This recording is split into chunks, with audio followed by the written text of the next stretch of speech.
All right, are we prepared to begin? I'd like to ask Chief Austin to open the meeting this evening with invocation. Let us pray. Dear wise and loving Father, we pray your blessings upon this meeting and all those gathered here today. And we thank you for the opportunity to care for this wonderful community we call Milton. Father, during this time together, as we go about the business of the city, we pray for our elected officials, our city staff, and community members that we serve. We pray that you give us all a sense of wisdom, fairness, and justice as we all work together to be good stewards of this great community in which you have entrusted us. It is in your most blessed name that we pray. Amen. Amen. All right, I'd like to call the regular meeting of the Milton City Council from Monday, August 7th, 2023 to order. The city strongly recommends that you review tonight's agenda carefully, and if you wish to speak on any item on the agenda, then please bring your comment cards to the city clerk as soon as possible. While the Milton rules allow a speaker to turn in their comment cards up until the clerk calls the agenda item, once the agenda item is called, no more comment cards can be accepted. Will the city clerk please call the roll and make general announcements? Good evening, Mayor Pro Tem and Council. I'll be happy to call roll for the August 7th, 2023 regular meeting. I would like to remind those in attendance to please silence all cell phones at this time. Those attending the meeting who would like to make a public comment, you are required to complete a public comment card. Your comment card must be presented to the city clerk prior to the item being called. Any cards received after the item has been called will not be accepted. All speakers, please identify yourself by name, address, and organization before beginning your comment. If you are representing an organization, an affidavit is required stating you have the authority to speak on behalf of that organization. Please review tonight's agenda, and if you would like to make a comment, please bring your comment cards to me now. Demonstration of any sort within the chamber is prohibited. Please refrain from any applause, cheering, booing, outburst, or dialogue with any person speaking. Anyone in violation will be asked to leave. As I call roll this evening, please confirm your attendance. Mayor Pro Tem Paul Moore. Here. Councilmember Andrea Veerhoff. Here. Councilmember Juliet Johnson. Here. Councilmember Carol Kirkley. Here. And for the record, Mayor Jameson, Council members Jan Jacobus and Rick Morg are absent. Would everyone please rise for the Pledge of Allegiance? Pledge allegiance to the flag of the United States of America and to the republic for which it stands, one nation, under God, indivisible, with liberty and justice for all.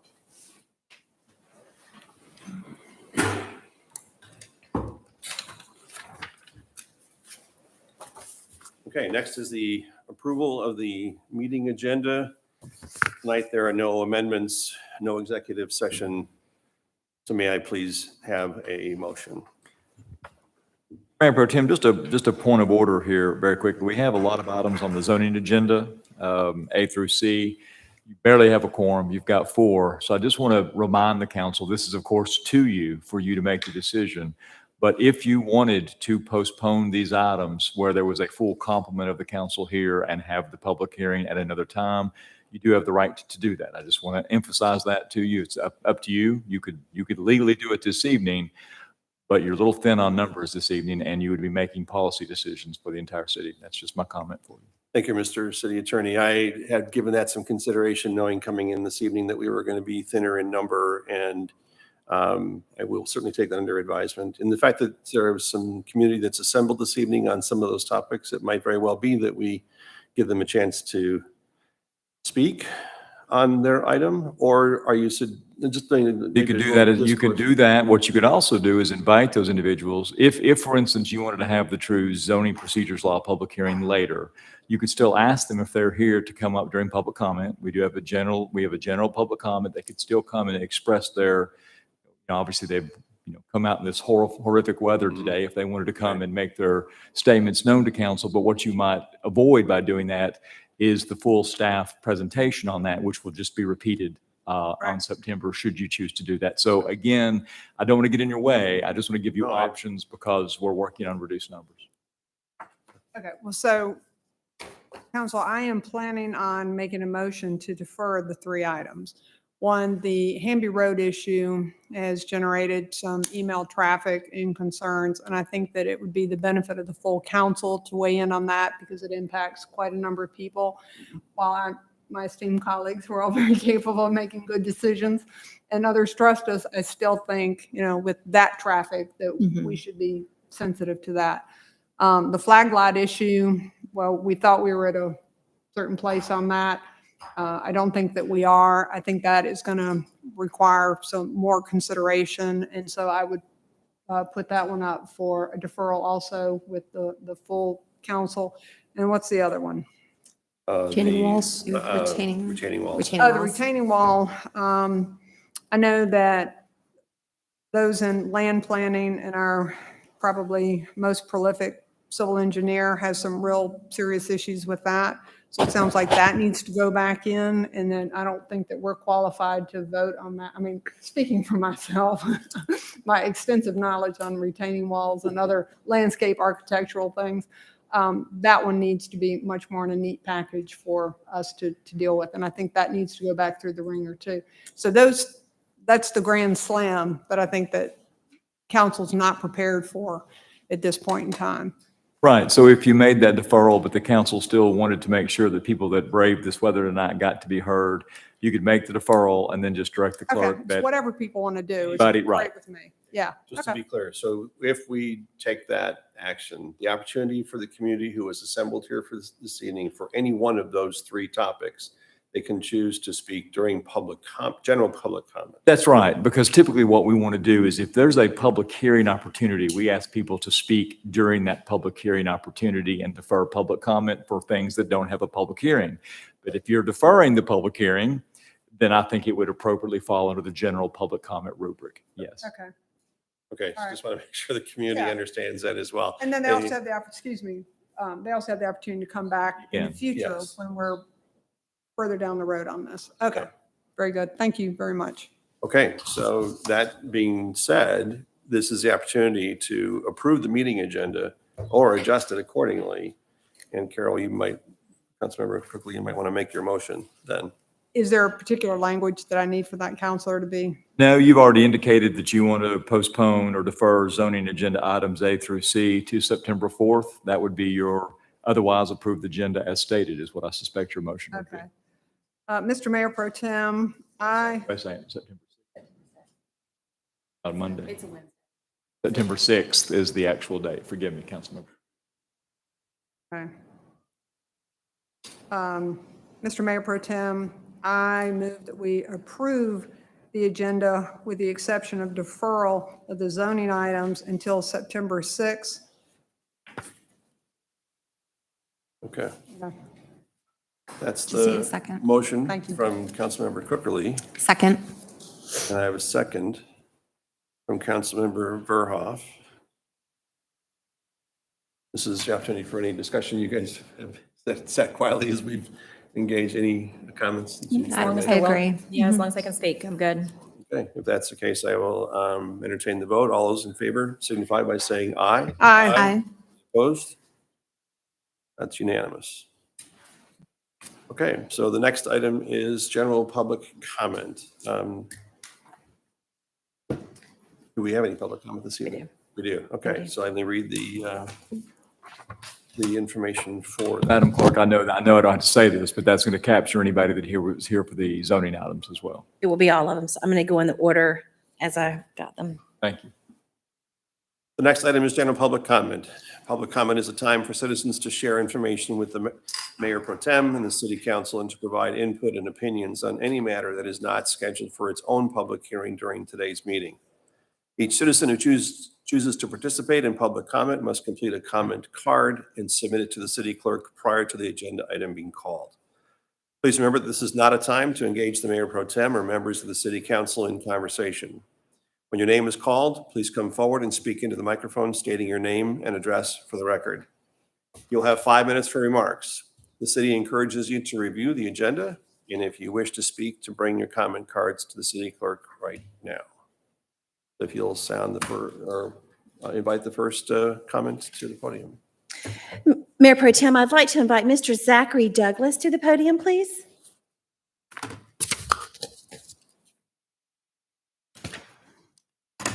Hi, Council. Zachary Douglas. I'm at 1015 South Bethany Creek Drive. So I'd like to discuss today the proposed study, engineering study we're doing at the roundabout at Bethany Bend and North and South Bethany Creek. Pretty much, I oppose the roundabout. I don't think we should jump straight to a roundabout. I haven't known anyone that's gotten in wrecks there. Don't know. I've never had issues crossing the street. Basically, this whole thing started, I think, a couple years ago about possibly putting a crosswalk across. It was said we couldn't do that without losing a turning lane. So then back in our last HOA meeting, it was mentioned, well, maybe we'll try a roundabout. We'll start discussions and everything, and move forward. The next thing we know, we just had a full engineering study, a meeting in our neighborhood that it was just gung ho and let's go. But this was never brought up at our HOA meetings as a nice agenda item that we talked about. It's just essentially our HOA board decided this is the way we're going to go, without having, the next study for the meeting or next HOA meeting. And for me, this will directly impact me. I live right in the front of the neighborhood. I'm second house in the neighborhood. That will move with the plans for the roundabout, move the roundabout about 20 to 30 feet closer to my front door. It's already noisy there. This roundabout proposed would be the smallest roundabout Milton has done. There's gonna be no greenery in the middle, so there's gonna be a concrete pad, 4 inches raised. With that pad, any large vehicles, trucks with trailers, they're probably not gonna be able to navigate such a small roundabout. They're just gonna hop it, make more noise pollution for, me and when I'm sitting at home working. It's already loud enough. I know the roundabout's supposed to be for safety. We haven't seen any safety numbers. What this is supposed to fix, what it's supposed to resolve. Most roundabouts we've done here, they've been at intersections, at stop signs. There's no stop sign here at Bethany Bend.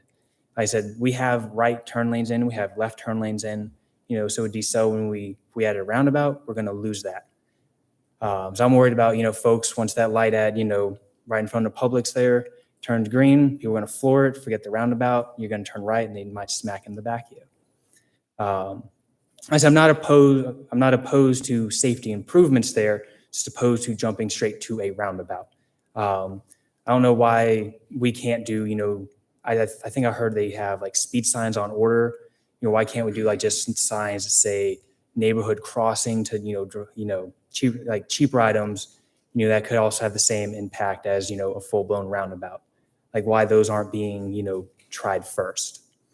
Like I said, I'm not opposed to safety fixing the safety and, making it safer to cross, but I think it'd be wise and prudent if, we, chose, cheaper options first before we jump to a full roundabout. But if the city chooses the roundabout, that's, fully up to them in the engineering department. I think was it Rob, to decide and make sure it's every safe. But at least if the roundabout's done, I didn't understand. There was not going to be a sidewalk from the South Bethany Creek neighborhood to connect to the sidewalk at Pike Nursery. It would just be dirt. A ton of people on the South Bethany Creek side walk over to Starbucks, walk over to Publix, and now they wouldn't even have a turning lane, to be safely away from traffic besides being in the pine straw. And again, the other couple of things that was mentioned, this would be one of possibly 3 roundabouts on Bethany Bend. So they'd probably put that one there, maybe one at Belterre, maybe farther down, and shrinking the size of the road. I don't think if we do with the roundabouts and everything that they should shrink the road. It's already narrow enough. If anything, they should make the road safer, maybe a little wider since it's curved and turns and have downhills. Thank you, Council. Thank you. Thank you. Mayor Pro Tem, I invite Mr. Tim Becker to the podium, please.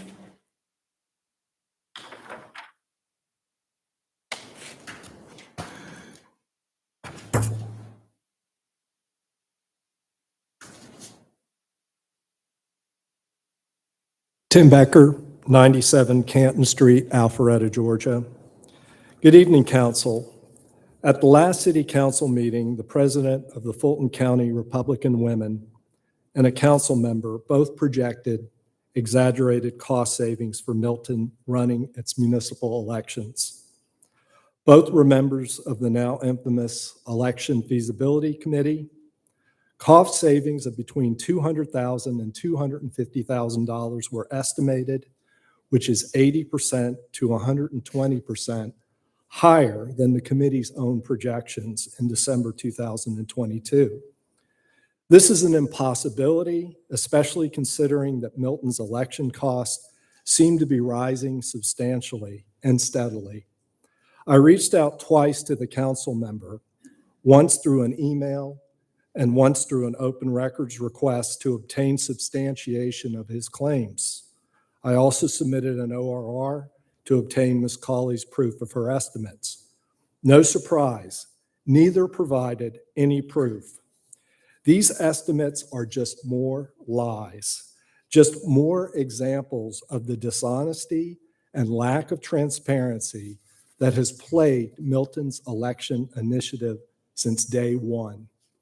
I remind you that this elections committee was corruptly conceived, it was secretly created and packed with political partisans with little or no elections expertise. It met in secret at least a half a dozen times and kept no records of these proceedings.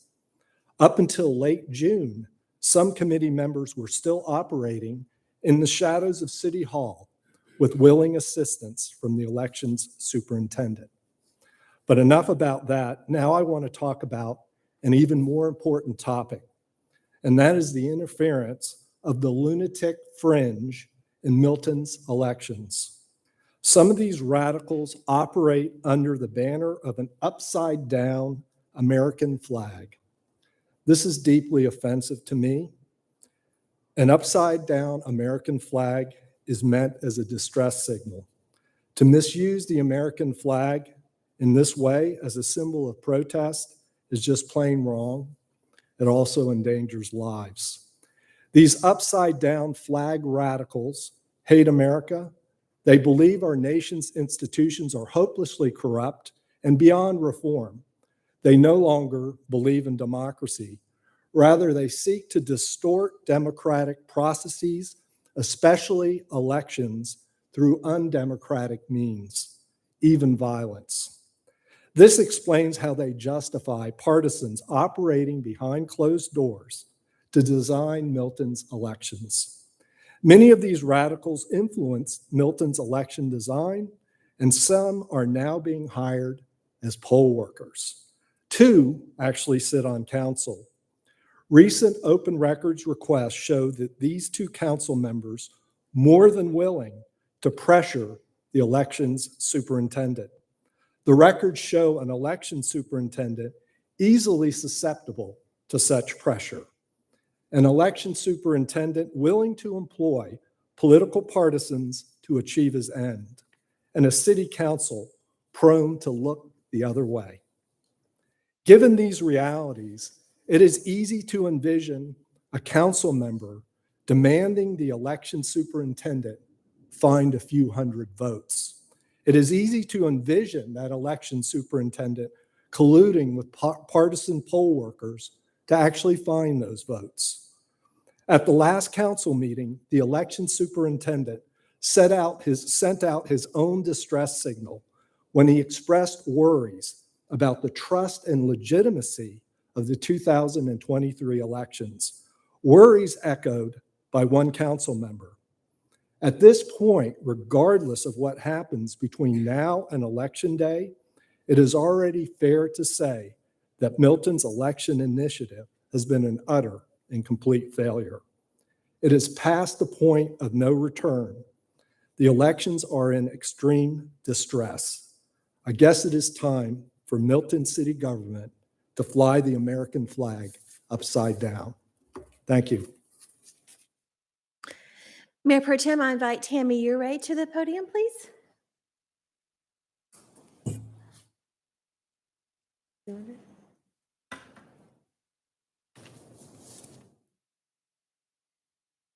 Hello, my name is Tammy Uri, and I support persons with intellectual and developmental Ms. disabilities. Uri, before you begin, may you state your address for the record, please?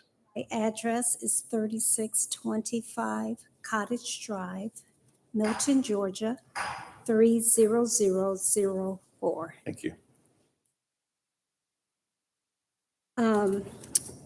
I want to let you all know that I have worked with these individuals for 37 years, and I I really enjoy doing it. It is a ministry that I believe is my ministry. We started providing supports and services for these individuals in 2006 here in the Alpharetta, Milton area. What I want to say is that we're asking for special use permits so that we can provide support for 4 individuals who are seniors with intellectual and developmental disabilities to reside at a home at 3450 Hanby Road. We want them to live as equal citizens like the rest of you and I. We're not going to change the structure. We're just going to support these individuals. We're going to comply with all of the standards, and we have. So we're just asking for, and I'm advocating, and also asking for that special use permit for alternative senior living for 4 individuals with intellectual and developmental disabilities to live and be a part of the city of Milton.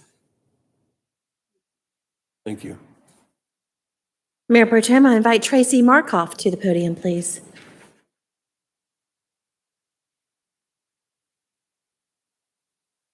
Hello, my name is Tracy Markoff. I live at 260 Hopewell Close Lane, Alpharetta, Georgia, 30004. Now known as Milton, but I'm old school. I've lived here for over 20 years. And my daughter is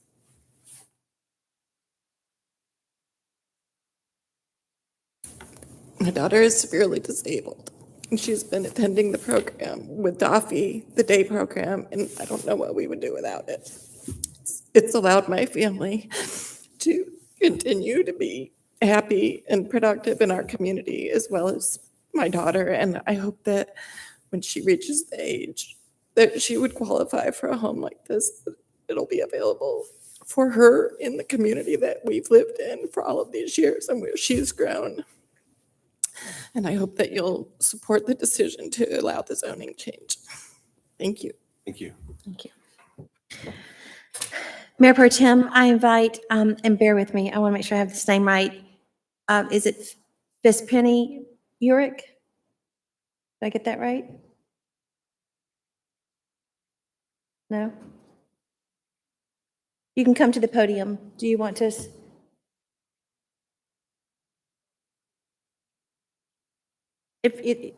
I've got a card. If you wish to, you don't have to. Okay. Phyllis Perry Urick, 10530 Morton Ridge Drive. I'm in Johns Creek. I've been here 32 years. My son Brandon is 40, so he's grown up here, gone through the Fulton County school system. And he has been with Dolphy for 16 years. He graduated high school. We waited a year to find him a good program, and we were thrilled that he could start there, and no intention whatsoever of looking for another program. There's plenty out there, but this program is top tier. And one day we're not going to be able to take care of him. We'll be too old, or one of us will be gone. And so our hope is that one day he can also live in his community he's grown up with most of his life. And I've looked at the plan. I see no impact to the community. They're not going to school. They're not driving.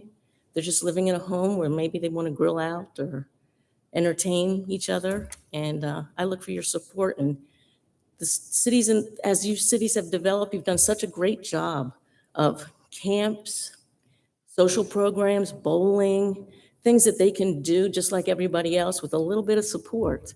My son worked at Camp Happy Hearts in Alpharetta for 4 years. He helped develop the Milton Joyful Souls program. And he's a high school teacher, and he still works with disabled children in high school. So I'm just asking that we take it that one step further and allow them to continue living where they've grown up their life and participate in events throughout their lives. Thank you. Thank you. Mayor Pro Tem, next I invite Kara Rutland to the podium, please.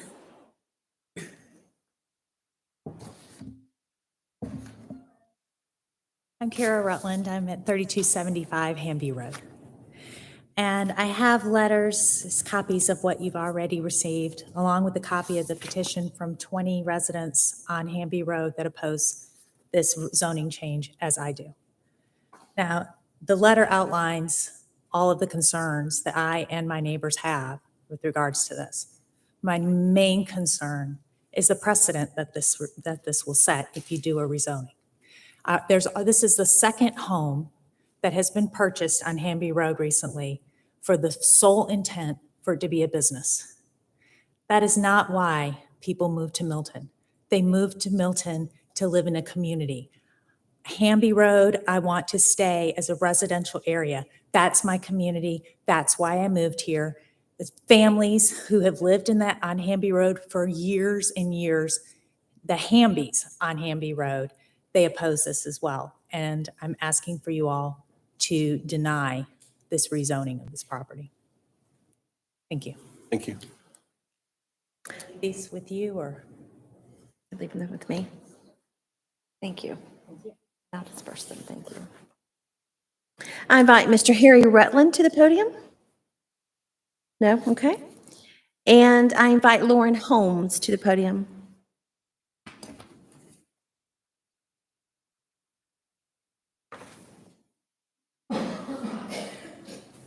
My name is Lauren Holmes, 1390 Haygood Road, Milton resident for almost 28 years. I do believe that by deferring this, we will be able to come to some kind of compromise, and I believe in property rights. Thank you. Lauren, I assume you're speaking on the flag lot? You're speaking on the flag lot issue? Flag lots, yes, I'm sorry. Thank you. I invite Mr. Scott Reese to the podium.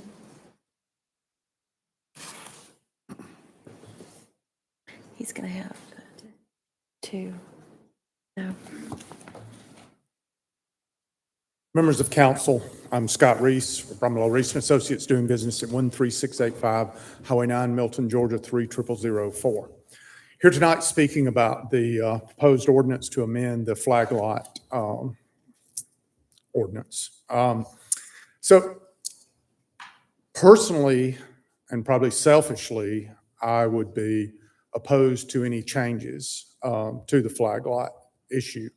I think that the development standards in Milton are sufficient with the protections in place. If you're a property owner in Milton since its inception as a city, you've seen an increase in stream buffering. You've seen a rural view shed. You've seen lot width requirements go from 100 to 150 feet at the building line, and a steep slope ordinance, to name, some of the things that have impacted a property owner's use of their property. I'm not saying all of those were wrong, but they are a personal detriment to the use of your property. I can see where I would be in favor of the ordinance if it is the will of council to make a change.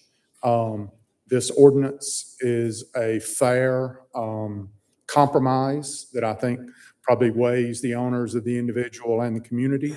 I just would like it to be vetted possibly a little bit more and look at all the sides as a property owner as opposed to, a person that just lives in the community in a subdivision or something along those lines. Look at both sides. Thank you for your careful diligence in this matter. Thank you. Are you doing 186? So you're good. You're the final one. Segue to retaining walls. Mayor Pro Tem and Council, I'm Scott Reese of Brumlow Reese and Associates, doing business at 13685 Highway 9, Milton, Georgia 30004. Speaking to the proposed change to the retaining wall ordinance. This particular issue, I think, has not had the proper vetting in the building community and the design community. This is different than what I thought was our proposed compromise. Right now, what's before you, basically a 10-foot wall for 2 feet and then a 3-to-1 slope to match that grade with a rear yard. That's a 30% slope. I don't think most of you, especially those of us that have entered the gray hair section, are looking to build a rear yard with a 30% slope. So I would hope that with careful consideration, with possible planting or, there are design criteria that we can, I think, all agree on to make this a much better proposal. So once again, thank you for your consideration. I would hope that we could get some guidance from you all to maybe organize some meetings with the design community and the public at large to get input with staff to see if we can't come up with a better ordinance. Thank you so much. Thank you. Mayor Pro Tem, that concludes general public comment. Okay. And we will close public comment. And moving to the consent agenda. City Clerk, please sound the items. First item is approval of the July 19th, 2023 special called city council meeting minutes, agenda item number 23191. B is approval of the July 24th, 2023 regular city council meeting minutes, agenda item number 23192. C is approval of the financial statements and investment report for period 8, May of 2023, agenda item number 23193. D is approval of an agreement between the City of Milton and Orkin and Associates LLC for a temporary license agreement of Lacoma Trace for Crabapple Festival, agenda item number 23194. E is approval of a construction services agreement between the City of Milton and Buckeye Land Management, Inc. for restoration of the stormwater pond at Fire Station 43, agenda item number 23195. F is approval of change order between the City of Milton and MCCI LLC for a Laserfish license upgrade and agreement renewal. Agenda item number 23196. G is approval of a construction services agreement between the City of Milton and Blunt Construction Company for new sidewalks with the Deerfield area and Bethany Bend drainage improvements. Agenda item number 23197. H is approval of agreement between the City of Milton and Environmental System Research Institute for the city's ESRI Small Enterprise Software licensing for GIS mapping solutions. Agenda item number 23198. I is approval of a professional services agreement with Brenda Holly LLC for executive development services. Agenda item number 23199. J is approval of change order number 1 to a construction services agreement with Ashford Gardeners, Inc. to provide landscape improvements at the Broadwell Pavilion. Agenda item number 23200. K is approval of a software services agreement and statement of work between the City of Milton and Fifth Asset, Inc., doing business as Debt Book for an annual license for the Debt Book Lease SBITA management software. Agenda item number 23201. Mayor Pro Tem? Thank you. We have a motion to approve the consent agenda. Mr. Mayor Pro Tem, I make a motion that we approve the consent agenda as so eloquently read by our city clerk. Thank you. Okay, I have a motion by Councilmember Cookerly and a second by Councilmember Johnson. Any discussion? All those in favor signify by saying aye. Aye. Any opposed? That carries. That's unanimous.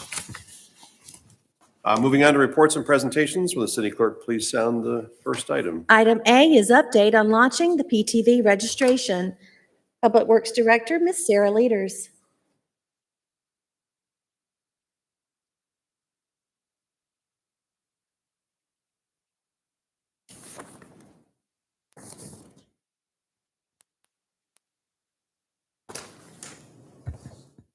Good evening, Mayor Pro Tem and Council. This is an informational update on the PTV registration process. So this really is a multi-departmental involvement in this registration process. Public Works involvement started with identifying the need and purpose for this registration program, which I'll get into in the background information in just a minute. The Finance Department will be the intake and the issuer of the registrations here at City Hall. The Police Department's involvement will be able to access these registration records anytime there's a stop related to a PTV. And communications will be involved to help announce and conduct outreach for this registration program. And as we're getting ready to begin the process, we're putting together these standard operating procedures that'll really lay out the steps to issuing these registrations. This is a quick rundown of some of the background. So the state code allows for local governments to regulate PTVs. The certain elements of the state law were incorporated into our ordinance in June of 2020. And as around that same time frame, as we were starting to look at Crabapple Road streetscape, started discussions with Georgia DOT about permitted PTV crossings. And what came out of that discussion was that they wanted to see a plan as well as the registration, which is a component of that plan, to start discussing crossing the state route. There's certain elements that they wanted us to consider as part of our ordinances and our processes to protect both the drivers on the state route as well as the PTV drivers. So in November of 21, we began the Crabapple Area PTV Plan, and it was adopted in August of 22. Following that, we did the code recommendations from that plan and incorporated those into ordinance in November of 22. This is a map from the plan, and what I wanted to highlight here is the proposed state route crossing. So again, this is the purpose why we're doing this registration, is to be eligible to request crossings of the state route. And the map on the far right is kind of a blow up that shows some of those potential locations. Not all of these, we don't expect to get all of these permitted, but it's possible locations where we could have PTVs legally cross the state route. And just to speak, the one we are currently pursuing with DOT is one down here on Crabapple Road, crossing at Itasca Walk. So we don't have that formally approved yet, but that's the one that's in the works. So I mentioned the ordinance amendments that came out of the PTV plan in November of 22. Those were to reflect a new registration process, to expand on the insurance requirement, defining what shared use path means related to PTVs, and added a liability disclaimer. Also recently in July of 23, the PTV definition was updated in the ordinance. There's a few items related to regulating PTVs. They're only allowed on streets that meet the following criteria under control of the city. So the Crabapple Road and Birmingham Highway are under the control of the state. So this is, our ordinance is related to the regulations of the city. Have a speed limit of 25 miles an hour or less, and be determined by a qualified traffic engineer to accommodate PTVs without adversely impacting traffic safety or the travel needs of commuters or other users. PTV drivers must be licensed drivers. And lastly, the PTV registration is required for an operator that is using the PTV on a City of Milton street in the Milton city limits. One thing to point out on that last point is that a requirement of a PTV registration is not that it's a Milton resident. We could have Alpharetta or Roswell residents that drive their PTVs in Milton. So the only requirement is that if you're driving it on a Milton street, you need it to be registered. This slide highlights the registration form, and I'll highlight a few of the sections that are part of that. First of all, the info on the PTV itself, then the owner info. We did add a section for eligible drivers. This isn't a required section, it's optional, and it may be amended as children in a household reach the age where they can legally drive a PTV. It can be updated to add those, but it's not required. It's just to help reiterate that to be an eligible driver, you need to have a valid driver's license. So I felt like that was a good segment to add. I think that came from feedback from you all as we discussed this last fall. And most importantly, we have a signed affidavit as part of this registration that says that the PTV owner understands city ordinance as well as state law, the insurance requirements, and then their responsibility. Here was in red, the section of code that discussed the registration. And then just a quick rundown of what the process looks like to our residents or others that are applying for the registration. So they download the application. We're requesting that they fill it out electronically so everything can be legible, and then deliver it and a $15 payment to Milton City Hall. It can be in person or mailed, and the city will then issue the registration sticker, which goes on the driver's side rear panel of the PTV. So we plan to do a press release later this month announcing the registration, and we have some other communication and outreach plan going to the PTV store that's here in Crabapple, just some ways to get out the word about the registration process. We're going to really push a 90-day registration period to get everyone that owns a PTV and will be driving it on city streets to get registered. We did set a expiration date. I believe it's a 5-year registration period. So starting in April of 24, we will jump to the 2024 round of permits. So we'll produce a new set each year to issue. We've got a website dedicated to more information, frequently asked questions, and just a go-to for PTVs. Be glad to answer any questions or go back over anything, but really this was just intended to be an informational update as we move into this program. Questions? Thank you. Sure, I've got one. Just thinking about the map that you showed where the proposed crossings are going to be, and knowing that four of the crossings that are on there are on the state highway. Do you anticipate that? Are we starting with asking for all four? Or are we asking for two? Just the fact that they're both in reasonable proximity to one another, we might get some pushback from the state if we started with all four rather than asking for one on one road and one on the other. Right. So what we started with on Crabapple Road was whether they would let us permit a PTV crossing with where we're looking to have the pedestrian hybrid beacon crossing. And their answer was, we want to keep them separate. So that's why we had two shown on Crabapple. One is tied to where the pedestrians are going to be crossing, and the other was at where two 25-mile-an-hour roads cross. So we showed both on the map just as these are possibilities, but that was the reasoning on Crabapple why there were two shown.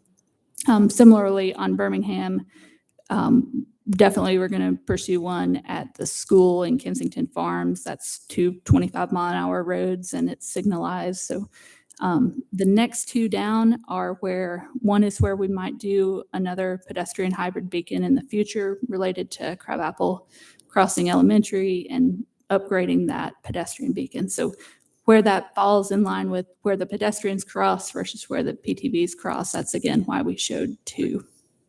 But good question. Thank you. Perfect. Thanks. Thank you, Phil. You had given it some thought. Thank you very much. Quick question for Sarah. Are you working with like the HOA presidents to make sure the information is sent out to everybody in the local neighborhoods? That can be part of our communications. And I know Greg's got a good HOA list, so Okay. we will work on getting that information out. Yeah, that would be great. I definitely would love to see that because I know not everybody follows the city of Milton, on social media or has signed up for the newsletter. So any information directly through the HOAs or directly into neighborhoods, I think will be really beneficial to get the numbers of registrations that we're looking for. Okay, great. Thank you, Sarah. Thanks, Sarah. Will City Clerk please sound the next item? Mayor Pro Tem, that next item is the fiscal year 2024 budget preparation, the discussion of 5-year forecast. Our Deputy City Manager, Ms. Bernadette Harville. Good evening, Mayor Pro Tem and Council. Tonight will be our 8th and final budget preparation and feedback meeting as we prepare the fiscal year 2024 budget, including the 5-year operating and 7-year capital forecasts. Staff have reviewed the feedback provided by Council, and you will see some of that feedback included in the conversation this evening, as well as next Monday, the 14th, when staff presents an overview of the entire proposed budget at the annual budget workshop. Tonight's meeting will focus on new operating and capital initiatives, as well as a look at the draft 5-year operating expenditure forecast. Before we go into the new initiatives, I would like to share an updated timeline. As I mentioned, we will have our budget workshop next Monday. Based on updated digest figures provided by Fulton County, we will be holding the 3 millage rate public hearings, with the first of those 3 occurring this evening. The second is scheduled for next Monday at a special called meeting to immediately follow the work session. And the final public hearing and adoption of the millage rate is scheduled for August 21st, 2023. As we move into September, we will hold the 2 budget hearings, and the final vote to adopt the budget will occur on September 18th, 2023. In a moment, staff will come up to discuss each new initiative in detail. On this slide, we have the proposed new maintenance and operating initiatives along with the projected operating impacts for fiscal year 2025 to 2028. We have discussed some of these new initiatives at past meetings, including some of our feedback sessions, so some of these proposals will sound familiar. In addition to the new operating initiatives, there are a few capital requests, and please note the vehicle requests associated with the corresponding position requests are under the operating initiatives. On this updated spreadsheet, you will also see the forecasted operating impacts to these capital requests as well for 2025 to 2028. So now I'm going to switch over to our listing of new initiatives, and we'll start with our Deputy City Manager, Stacy Inglis. Okay. Good evening, Mayor and Council, Mayor Pro Tem and Council. The first item that we have before you is a retiree health benefit. And this is a placeholder for a potential approval later on in the fiscal year for 2024. There is a committee that we have comprised of members across our departments, and it started working in March, I believe, of this year. And we have vetted options for offering some sort of retiree health benefit for our employees. This is to create a more attractive package for our employees to attract and retain employees, the best workforce for our citizens. The option that we're looking at is called a retirement health savings plan. And this is more like a 401 where an employee can contribute and a city can contribute while the employee is actively employed here. And then once they move on, they can then have access to this benefit.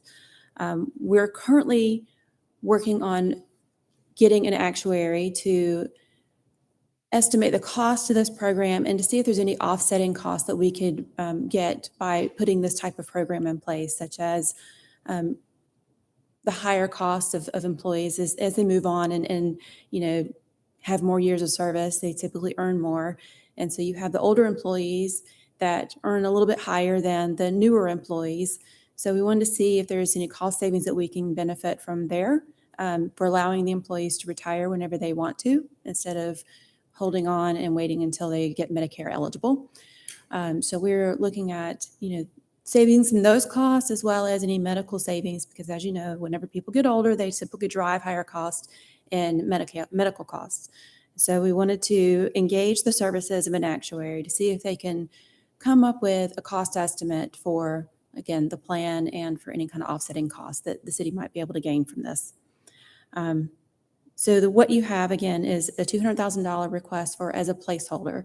We'll bring this plan before you whenever we get it fully vetted and present it to you for your approval. And if you determine that it's not something you want the city to implement right now, we can certainly reallocate those dollars to another project. Any questions before I move on? Okay. The next one is something that you have already seen. I presented to you the committee's recommendations on a new performance management system a couple of weeks ago. And in that new performance management system, there were 2 funding components. One is the merit incentive component, and the other is market adjustment component. This dollar figure that you see before you is the merit incentive component only. The market adjustment component has already been included in the budget appropriations that Bernadette has put together, because it's a continuation of the program that we currently employ right now, is doing market adjustments every year. The merit incentive is based on performance. I know that there was a question that came about whenever I presented this as whether or not we can withhold the market adjustment for those poor performers. And we did that through our attorney's office, and we determined that we can, in fact, do that. We will work that into the SOP and make sure that is included in the operating procedure. You have any questions? Okay. Questions? Great. Thanks, Stacy. Our next initiative comes from our municipal court department. As you know, the majority of our municipal services for court now come from an IGA with the city of Alpharetta. So our court clerk and our solicitor are under that IGA. Our one City of Milton staff member, Miss Wendy Lee, is our deputy court clerk, and she runs the front desk as well as some other operations along with Brooke during court sessions. If Wendy's not here for any reason, for vacation or other time off, or even at lunch, we are down a City of Milton employee. So the court has put together a request for a court administrative assistant. At this time, the request has been crafted to be part of the IGA with a shared fee with Alpharetta 60/40, and they would serve as the backup for that Milton position. So this is the request out of the court department. If you have any questions, I'll be happy to answer them. Okay, excellent. Next up, we have Chief Austin with the police department.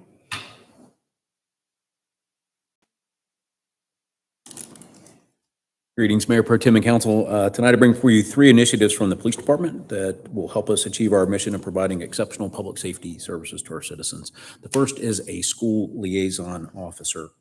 The school liaison officer would serve our 8 public schools, 2 private schools within our city. These educational centers, as we know, play a crucial role in the community and have specific needs and safety concerns. Currently, the Fulton County Schools Police provide school resource officers for each of its high schools and middle schools within the city, and they typically only work in the elementary schools on an as-needed basis. The school liaison officer would be responsible for establishing and maintaining a strong connection between the police department, the Fulton County Schools, and the Fulton County Schools Police Department. The position would have a dedicated focus on the elementary and private schools within our jurisdiction and focus on prevention, safety, utilizing a positive community-oriented policing approach with both the school staff and the parents. This fills a critical need by helping to increase officer presence on especially our elementary school campuses. By adding this dedicated school liaison officer, the department would have a valuable resource to work closely with our educational partners, enhance overall community outreach efforts, provide more public education opportunities, and overall responsiveness, ultimately contributing to the city's strategic goal of creating a safe and secure community and being prepared for critical events. Questions about that position? You've had a question just popped to mind.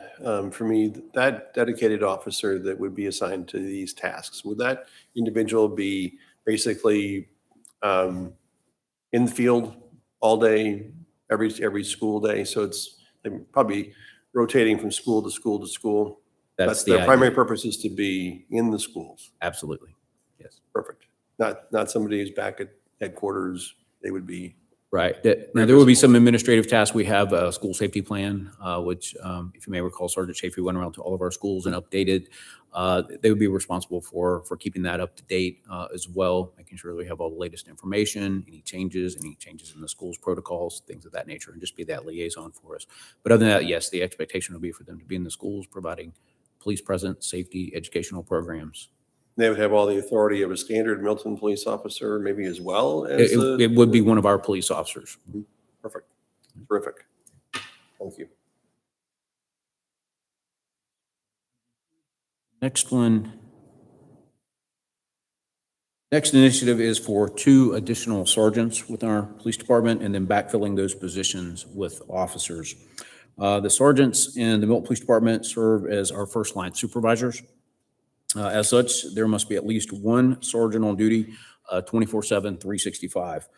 Currently in the patrol division, there are 6 sergeants, 3 for day shifts and 3 for the night shifts. We work 12-hour shifts, so we have 4 squads total. The sergeants are responsible for the shift, which includes conducting roll calls and roll call training, managing critical incidents, serving as a backup for officers on calls, interpreting policy, making command notifications, occasionally covering zones for unexpected absences, and training officers on occasion, as well as a plethora of other day-to-day duties. In addition, they're responsible for helping guide career development and coaching and mentoring those under their supervision. And as you can see, these are critical positions within our organization.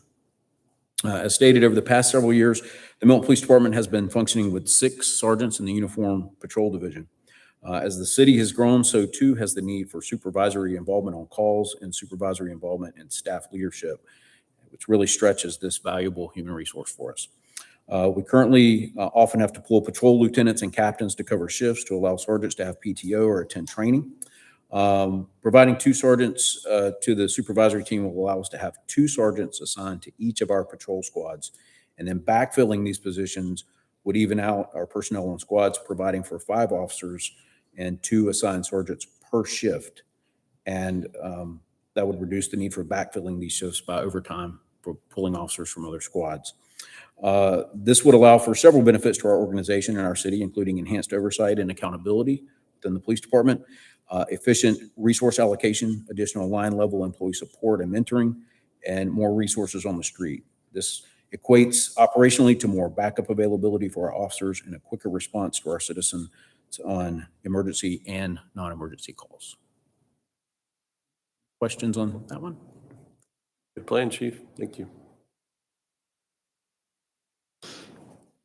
Then our last one is a piece of equipment. It is an unmanned aircraft system, or a UAS as they're commonly known. We're requesting this for the purpose of sustained deployment during critical events, search and rescue, or large public events. This acquisition will allow for unlimited flight time regardless of weather conditions and enhance the ability of the MPD to monitor both critical and large-scale events.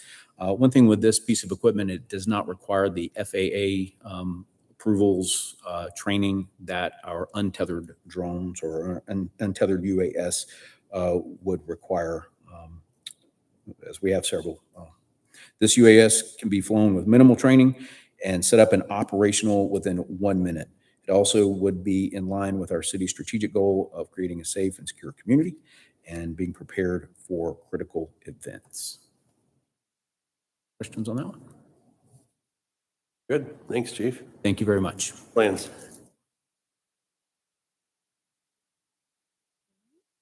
We have Public Works with Sarah Leaders.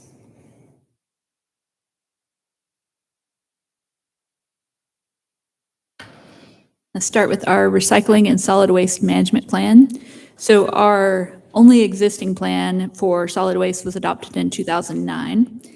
And we really need an updated plan to look at how our population has changed, what our land uses are, utilization and demand for both trash and recycling. Recycling really wasn't looked at in much detail in our first and only plan. And lastly, what infrastructure needs there could be if we were to do certain things in-house, or how outsourcing looks like, what landfills are used, that sort of analysis. So we identified a need for consultant support to really help with all that data, as well as the demand and the utilization, and some of just gathering and analyzing what that looks like citywide. A major highlight will be the residential waste collections. That's a big component of it, and very interactive with the community on the services and the expectations of those essential services. And lastly, let's see, we're going to look at possible regional partners for the plan, whether it's regional recycling centers. Hope to look to some of these recycling program expertise, utilizing our citizen committee to help with the plan as well. And IGA opportunities, if there's things we could look at with partnering with other local governments for handling either recycling or solid waste. And then finally, Milton specific is the feasibility of compost, organic, and farm waste program. So we hope to cover all of this under this umbrella of a recycling and solid waste management plan. Any questions on that one? Okay. Great. Thanks, Sarah.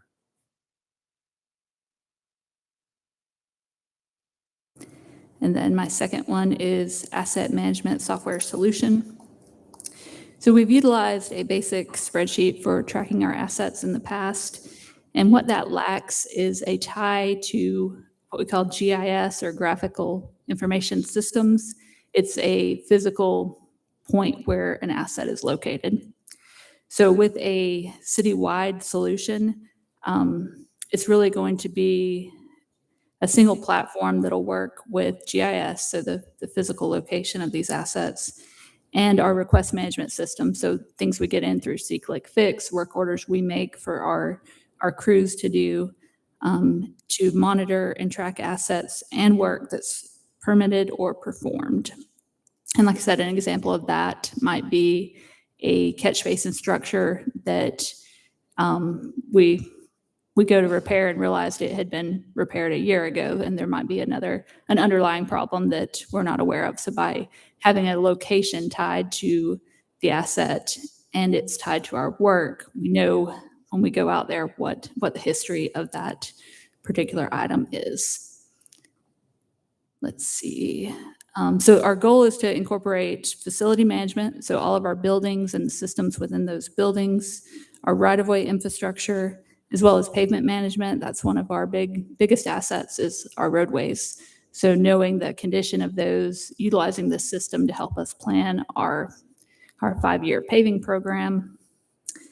And the financial reporting, that's the other big component of having this citywide, is instead of a spreadsheet that lists the assets, it's going to be able to have everything all in one place and run depreciation. So it's going to help us in our financial reporting as well.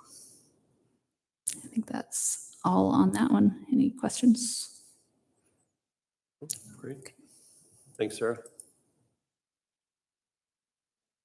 Next, we have Bob Buscemi with Community Development. Okay. Or not.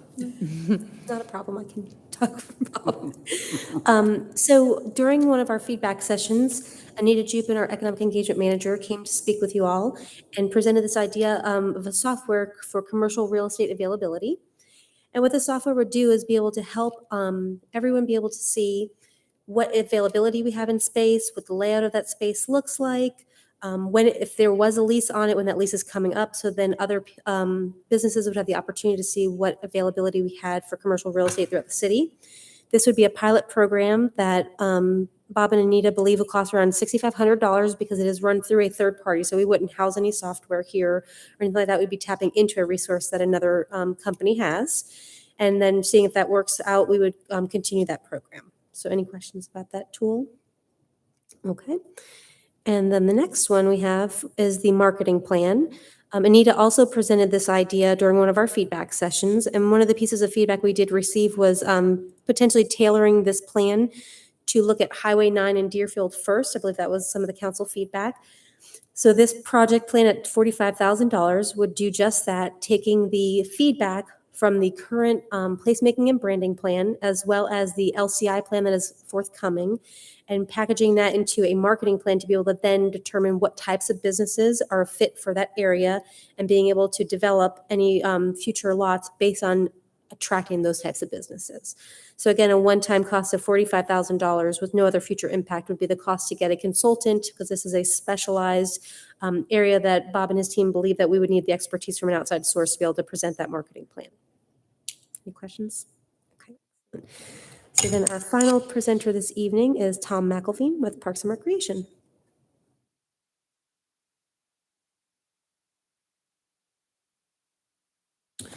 Good evening, Mayor Pro Tem and Council.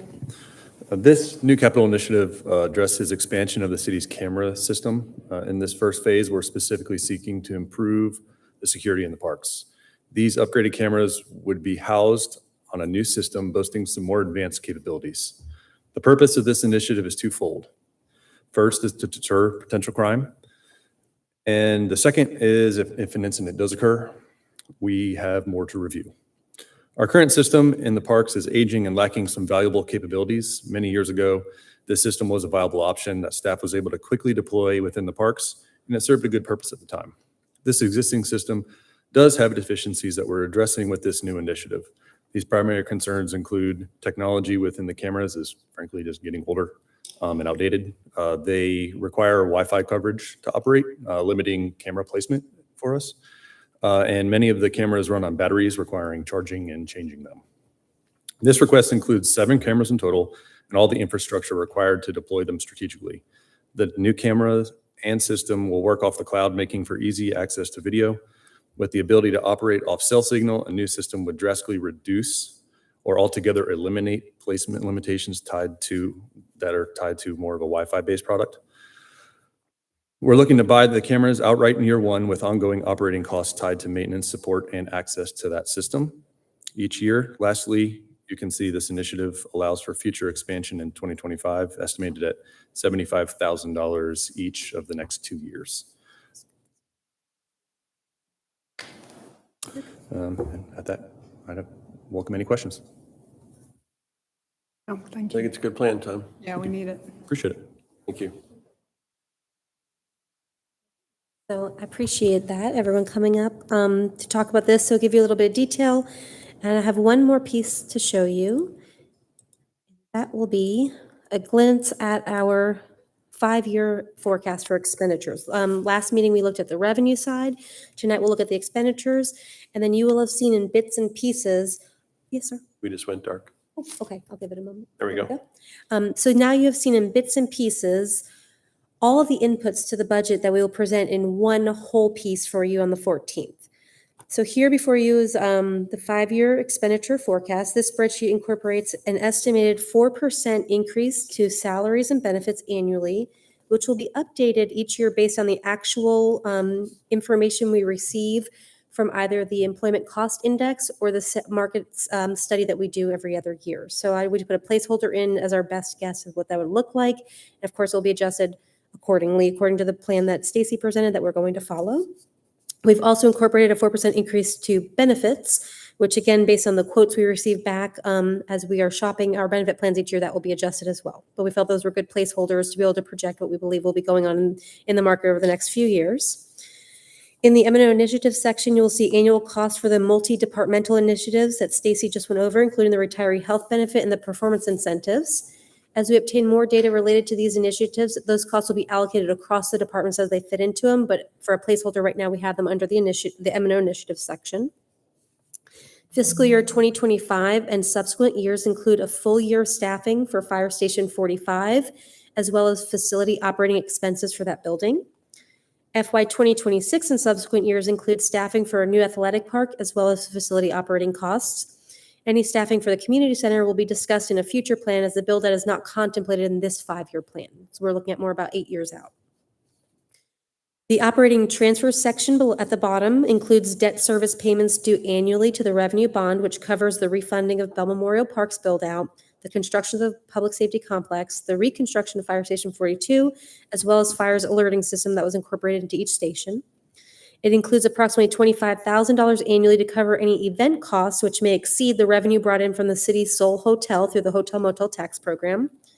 And there's also contemplation for all costs outlined in the 7-year capital improvement plan, some funding set aside for potential new initiatives, as well as the required 3% contingency annually in the capital projects fund. Staff is working on a final review of all of these figures, so this is a draft, and we will make note of any updates at the budget workshop next week, and as well as in the public hearings in September, should anything change. So we'll be very transparent on any changes that are made from here on out. And at this time, there is a 4% increase in expenditures annually projected from 24 to 25, 25 to 26, 26 to 27, and a 5% growth between 27 and 28. And that does include contingency in both the operating as well as the capital side. And I'm happy to answer any questions you may have about this plan, and it is supported by the revenues you did see at the last meeting. Any questions? Great. I appreciate everyone's Thanks, comments. Bernadette. Well, just for the record, Bernadette, the lack of questions is because we've been through it. We have a good sense of it. You've been through We've been through quite a bit this year. I think we're all very familiar. Yeah, okay, thank you. Thank you. Thank you. All right, moving on to first presentation. Mayor Pro Tem, that presentation item is consideration of an ordinance of the mayor and council of the city of Milton, Georgia to establish the ad valorem tax rate of the city of Milton for fiscal year 2024 and for other purposes. Agenda item number 23202. Mayor Pro Tem? All right, this is just simply a motion and a second to accept this, correct? Okay, Yes. may I entertain a motion, please? Mr. Mayor Pro Tem, I'd like to make a motion to approve agenda item number 23-202. Second. Okay, I have a motion from Councilmember Johnson and a second from Councilmember Burhoff. Any discussion? Hearing none, all in favor, please say aye. Aye. Any opposed? That's carries 4-0. All right, moving to public hearing. Actually, we're still going to sound the public hearing, correct? Ken? Those have been deferred. They do We're not need actually to. not Sorry, having- this is No, a no, no. different one than zoning. I'm sorry, what? This is our millage rate. Oh, yeah, yeah. So That, excuse me, I advertised properly. no, that's, All right, so we're moving to public. That hearing. item, Mayor Pro Tem, is consideration of an ordinance of the mayor and council of the city of Milton, Georgia, to establish the ad valorem tax rate of the city of Milton for fiscal year 2024 and for other purposes. Agenda item number 23202. Our deputy city manager, Ms. Bernadette Harville. Thank you, Mayor Pro Tem and Council. So this evening, we're here to discuss setting the 2023 millage rate, which will fund fiscal year 2024 activity. This is the first of 3 required public hearings, and we will go into the details of those requirements a little later in our presentation. First, we have the agenda for this public hearing. We will go over some important definitions, followed by the state's requirements for the public hearings and advertisements regarding setting a millage rate. Next, we will discuss millage rate options. Please keep in mind, you can approve any millage rate up to the legal cap of 4.731 mils. Staff has advertised at the current millage rate of 4.469 mils to allow council the flexibility to select any rate up to that and including 4.469 without the need to re-advertise or hold any additional meetings. If council wishes to adopt a rate from 4.470 to 4.731, that will require additional advertisements and hearings, and we will discuss how this relates to the fiscal year 2024 budget, which has been prepared later this evening. Oh, I am. Sorry. Can we get the presentation up on the screen? Thank you. You may be familiar with this presentation. It looks very similar to last year's, and we will go over it 2 more times, so you'll have plenty of time to see it again. Thank you, Stacy. So following the millage rate overview, we will break down the digest by category and show the taxes that would be levied at the current millage rate, the millage rate which supports the 2024 proposed budget, as well as the rollback millage rate, which will be followed up by a review of the draft general fund budget summary for fiscal year 2024. After that, we will look at some ways property owners can reduce their tax liability and how to calculate a tax bill, as well as the value of the tax dollars you pay as a Milton taxpayer. So here we have some important definitions. The first one is a mill. A mill is $1 per $1,000 of assessed property value, or in our calculations, 0.001 times your assessed value. The fair market value is an estimate of the market value of your property as determined by the Fulton County Board of Assessors, not to be confused with anything you may see from real estate providers or anything like a Zestimate or something like that. Your assessed or taxable value is the assessed value is equal to 40% of your fair market value. That is what property taxes are calculated by multiplying the millage rate by the assessed or taxable value, which is adjusted by exemptions. And I'll go over several samples later this evening so you can see that live time. An example below is just showing you the assessed value minus your exemptions times the millage rate would equal your taxes owed. We have our rollback rate we're going to discuss this evening. That is the previous year's millage rate minus the millage equivalent, which I'll discuss in one moment, to the total net assessed value of added by reassessment. So that's really trying to get to a revenue neutral utilizing inflation. So that's what the rollback rate is really associated with. And finally, we have our millage equivalent, which is the equation where the reassessment of existing real property is divided by the current year's net digest and then multiplied by the prior year's millage rate.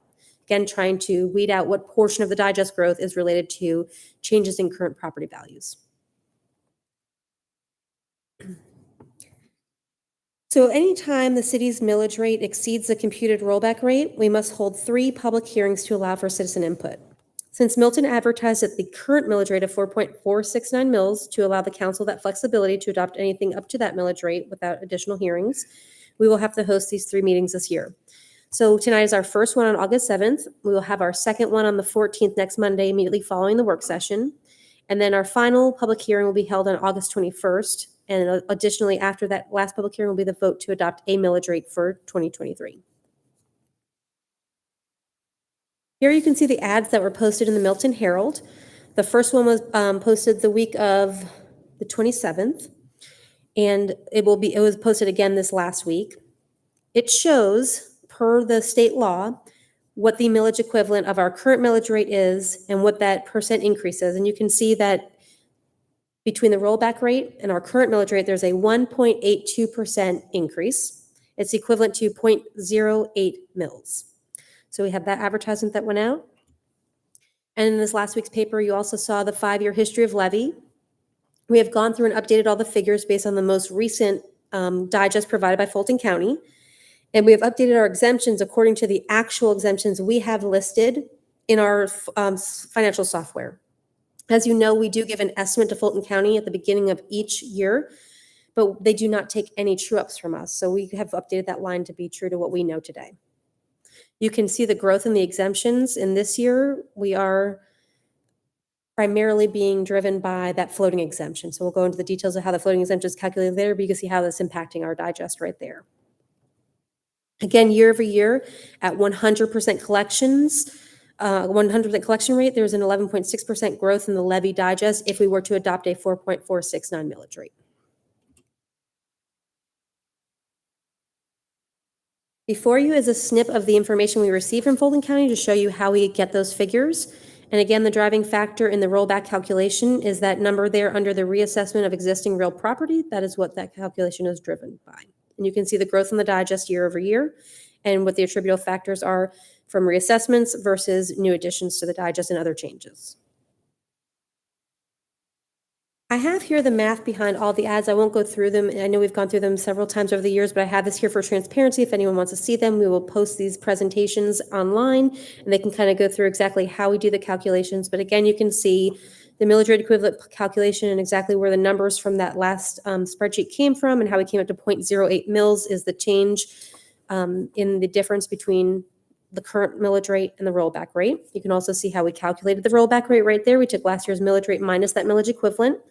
So 4.389 mils is our rollback rate for this year. You're going to see that number throughout the presentation this evening. And then again, how we got that 1.82% tax increase is we took the current millage rate minus the rollback rate and divided that by the rollback rate, and you get 1.82% increase. So we're going to be talking in smaller dollar differences than we've talked about in years past between the current and the rollback rate.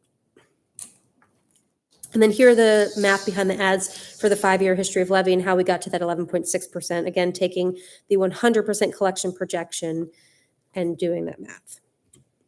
I'll stop here for a moment, see if anyone has any questions. I know I'm kind of running through it a little quickly. Okay, excellent.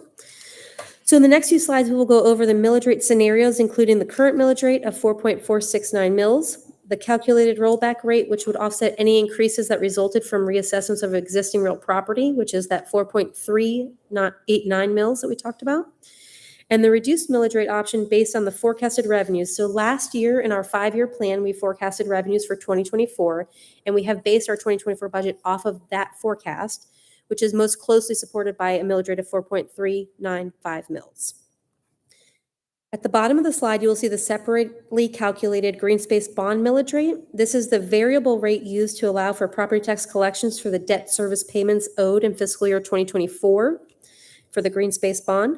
This rate is in addition to the M&O rate and is not included in the legal cap of 4.731 mils, so it stands alone on its side. For reference, last year's rate was 0.452 mils and the year before was 0.487. And this year we're projecting with the change in the digest, 0.364 mils needed. As you may recall, the basic and floating exemptions do not apply to the bond millage rate, but all other city provided exemptions now apply to both millage rates after the exemption modifications that were approved by council, the state, and our voters last year. As the digest fluctuates, the millage rate required to pay off the annual debt service will also fluctuate as well.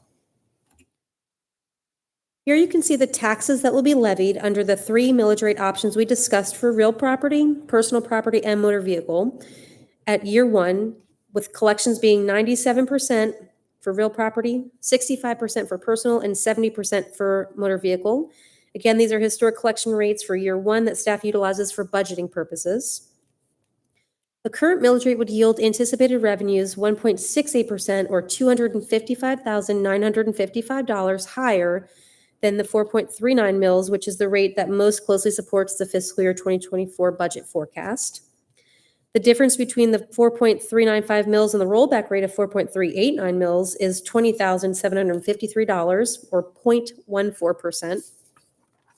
And the variance between the current 4.469 mils And the calculated rollback rate is again what was advertised, that 1.82% or $276,708. So that is the largest difference we're talking about this year, depending upon the millage rate that's adopted, is about $276,708.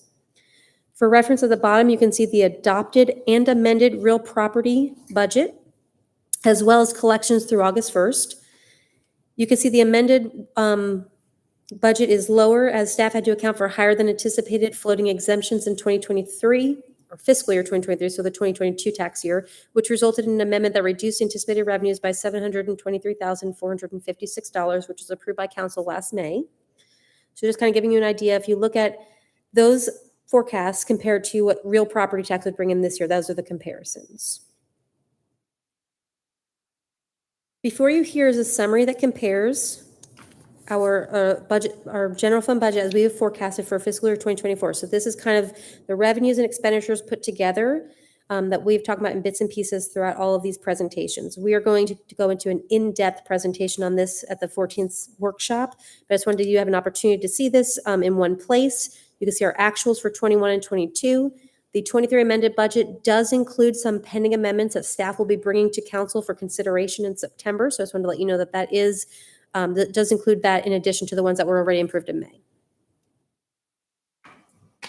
We have a zoom in on the actual revenue details. As you know, that property tax revenues are the main driver of the City of Milton's budget.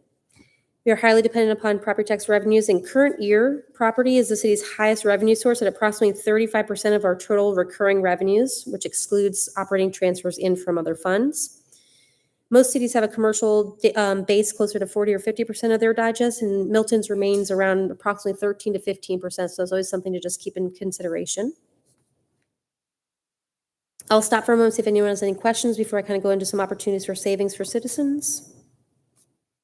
Okay, excellent. So as Milton's digest is primarily residential, the city recognizes several exemptions in order to reduce the tax liability for qualifying property owners.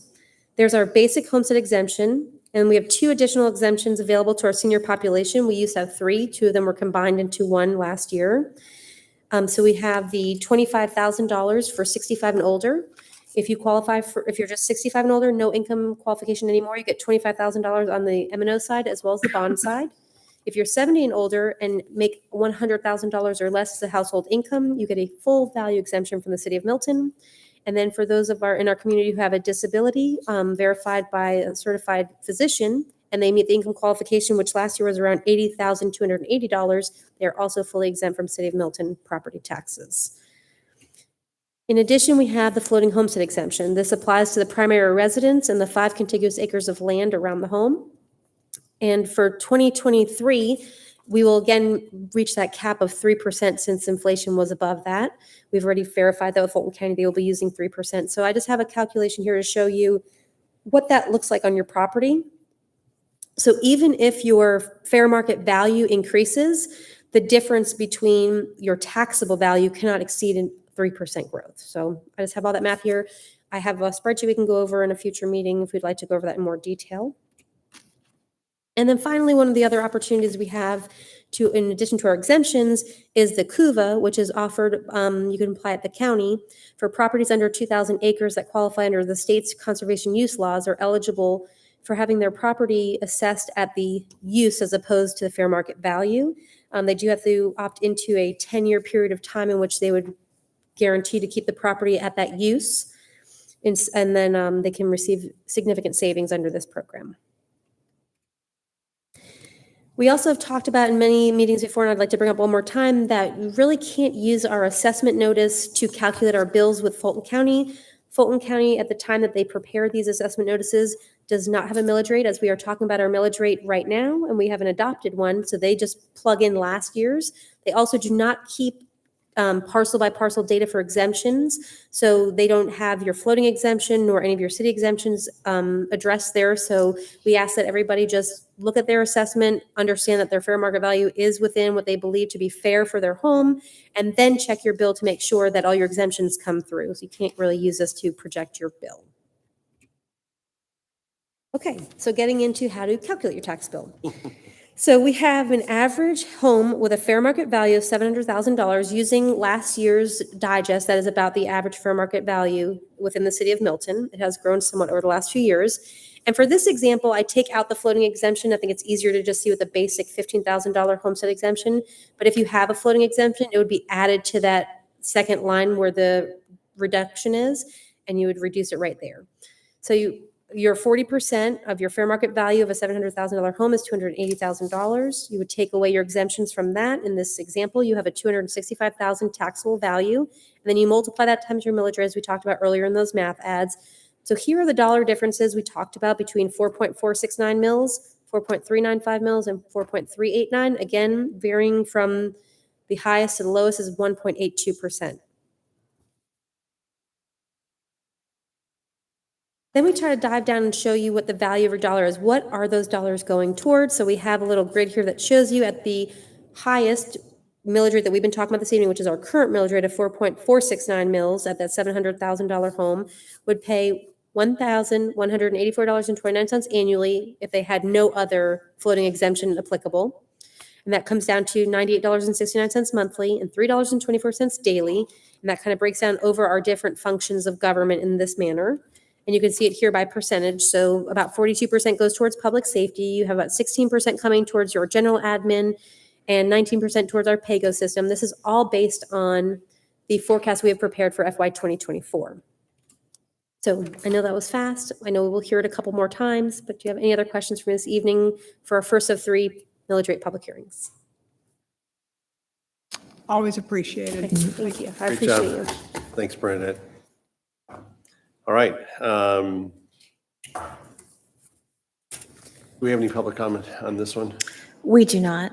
Okay, so we'll close the public hearing.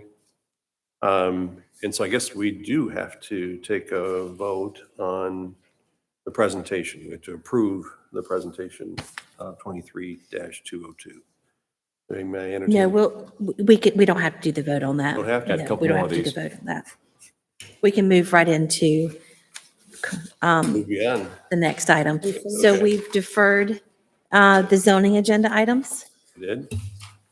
and we've already got, so we don't need to read those, do we, Ken? We can just, so we can move on to page 18. Well, bear with me, let me get the right page. Page 17, for new business. Do not mind At the them. secret page. Gallery. So we are on page 17. 17, Where yes. we are at we have no unfinished business and no new business. We have new business. I'm sorry, we do have new business. So would you please sound the item? Absolutely. That new business item is consideration of a resolution to condemn property rights needed for Morris Road widening project, parcels 1 and 20. And 20, 0.89 acres of fee simple right-of-way and 8,030.24 square feet of temporary construction easement for construction of slopes. Owner 13560 Morris Road, Office Investors LLC. It's agenda item number 23-203. Mr. Rob Del Ross. Good evening, Mayor Pro Tem, council members. Tonight's item would be to move forward with condemnation and eminent domain on parcels 1 and 20 for the Morris Road widening project. We have been working very closely with our city attorney's staff and have drafted the documents in your packets. We spend every minute of every day trying to avoid this, but unfortunately with this property owner out of state, he's been unresponsive for multiple months since February of this year, and we are seeking to keep our project on schedule and move forward. This does not end negotiation. This just allows the project to move forward. The graphic you see on the screen is a snapshot of where we are today. The 2 blue dots are what are before you tonight. You'll see some green dots. Green is good. Green means we're complete. Red is still underway. We expect to bring these parcels to you over the next couple of months and start the construction process and advertising that by the end of the year. That's my presentation. Open any questions you might have. Oh, you want a motion? There are no questions from you guys? No. Is there any public comment? There are none, sir. Okay, so we will just entertain a motion. Mr. Mayor Pro Tem, I make a motion that we approve agenda item number 23-203. Second. Okay, so I have a motion from Councilmember Cookerly and a second from Councilmember Johnson. Any discussion? Hearing none, all those in favor signify by saying aye. Aye. Opposed? That is unanimous. All right, City Clerk, please sound the next item. The next item is consideration of a resolution. Let me just make sure. Consideration of a resolution of the City of Milton, Georgia, setting the compensation for the 2023 municipal election poll officers. Agenda item number 23204. Our city manager, Mr. Stephen Krokoff. Good evening, Mayor Pro Tem and Council. According to OCGA 21298, the compensation for poll officers in a municipality must be set by the governing authority. This resolution establishes the following rates for the 2023 municipal election poll officers. $40 for our mandatory training, $23 an hour for poll manager, $18.50 an hour for assistant poll manager, and $17 an hour for poll clerks. Please let me know if you have any questions. Steve, where does that stand compared to where Fulton County was paying historically? It's above what they have been paying historically. I don't know what they're paying this time around. Yeah, above it. It's in line with the committee's recommendations. Thank you. Any questions? Any public comment? There are none. Okay. I will entertain a motion. Mr. Mayor Pro Tem, I make a motion that we approve agenda item number 23-204. Second? Okay, I have a motion from Councilmember Verhoff and a second from Councilmember Johnson. Any discussion? All those in favor signify by saying aye. Aye. Aye. Opposed? That motion is unanimous. Okay, City Clerk, will you please sound the next item? The final new business item is consideration of an amendment to the intergovernmental agreement for the provisions of election equipment between Fulton County, Georgia, and City of Milton, Georgia, to request additional equipment for potential third election day polling location. Agenda item number 23205, City Manager Stephen Krokoff. Mayor Pro Tem and Council, the second item related to elections this evening is related to the IGA with Fulton County. On June 5th, 2023, we entered into an IGA with Fulton County to borrow 14 poll pads and 30 privacy screens. In anticipation of the ultimate approval of adding a third election day polling location for the 2023 Milton municipal elections, additional poll pads and voter privacy screens will be needed, and we're requesting to do requesting to do so, and amending the IGA is required. The amendment being presented requests 7 more poll pads and 10 more privacy screens. Though I will add with the following caveat, we have been in communication with Fulton County, and it appears they may have the poll pads, but possibly not the printers associated with the poll pads. So I'll ask that when you pass this as poll pads with printers or poll pads without printers, and then we will figure out how we'll manage the rest. Okay. Thank you. Is there any public comment? There are none, sir. Okay, we'll close public comment. Any discussion? No, but I'll take a stab at it. All right. Mr. Mayor Pro Tem, I The motion. No, I know. Make a motion that, wait, I thought, Item poll number. pads? Okay. I make a motion that we pass agenda item number 23-205, poll pads with or without printers, right? That's correct. That's what I was thinking too. I'm sorry, I got thrown off by the visitor in the second row, which is Robert, who has never shown. I was probably just wondering, did she really go anywhere? No, I know. It just, I know, exactly. So anyway, thanks, sorry. Just, Did you second? hello. Yes. Okay, so I have a motion from Councilmember Cookerly and a second from Councilmember Johnson. Any further discussion? Hearing none, all those in favor signify by saying aye. Aye. Any opposed? Hearing none, that motion carries unanimously. All right, moving to mayor and council reports. Anyone have anything to say? I've already said it. Have a birthday yesterday. Happy belated. Happy birthday, Councilmember Verhoff. Thank you. 23 looks great. 23. Still look a day older than 22. Go ahead, Carol, sing. Oh, yeah. That will close us down quickly. All right. No other mayor or council reports. That concludes our regular meeting. I'll ask for a motion to adjourn. Mr. Mayor Pro Tem, I make a motion that we adjourn the meeting this evening. Okay, I have a motion from Councilmember Verhoff, with a second from Councilmember Johnson. All those in favor, please signify by saying aye. Aye. Any opposed? That's unanimous. We are adjourned. Nice.